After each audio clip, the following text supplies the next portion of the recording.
అంతర్జాతీయంగా స్టాక్ మార్కెట్లు టెన్షన్‌లో ఉన్నాయి ఒక రకంగా.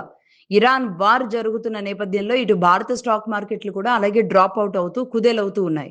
నిన్న జరిగిన చివరి 3 సెషన్స్ ఏవైతే ఉంటాయో అందులో ఏకంగా 21.29 లక్షల కోట్ల ఇన్వెస్టర్ల సంపదంతా కూడా ఒక రకంగా ఆవిరైపోయిందనే చెప్పాలి.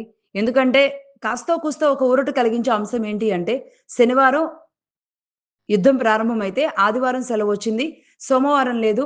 మంగళవారం నాడు మళ్ళీ హోలీ కారణంగా సెలవు రావడంతో భారత్‌లో కాస్తో కూస్తో భారత్ కొంచెం బెటర్ కండిషన్‌లో ఉన్న పరిస్థితులు కనబడుతున్నాయి. అయినా స్టిల్ యుద్ధం కొనసాగుతుంది. యుద్ధం ఇంకా కొనసాగే అవకాశాలు ఉన్నాయి అని ఆ 2 దేశాలు అమెరికా అండ్ ఇరాన్ లాంటి దేశాలు, ఇజ్రాయెల్ గూడా మాట్లాడుతూ ఉన్న నేపథ్యంలో మరి ఇది ఇలాగే కొనసాగితే గనక ఎగుమతులు, దిగుమతుల మీద ఆంక్షలు ఇంకా ఎక్కువైతే గనక ఇంకా స్టాక్ మార్కెట్ డ్రాప్ ఔట్ అయ్యే అవకాశాలే కనబడుతున్నాయి. భారతీయ మదుపరులు ఎవరైతే ఉన్నారో వీళ్ళు కాస్త జాగ్రత్త వహించాలి అని ఇంటర్నేషనల్ అండ్ నేషనల్ స్టాక్ నిపుణులు చెబుతున్న పరిస్థితి ఉంది. దీంతో ఇవాళ రేపటి సెషన్స్ మీద బేర్ పంజా ఏదైతే ఉందో అది తప్పేలాగా కనిపించడం లేదు.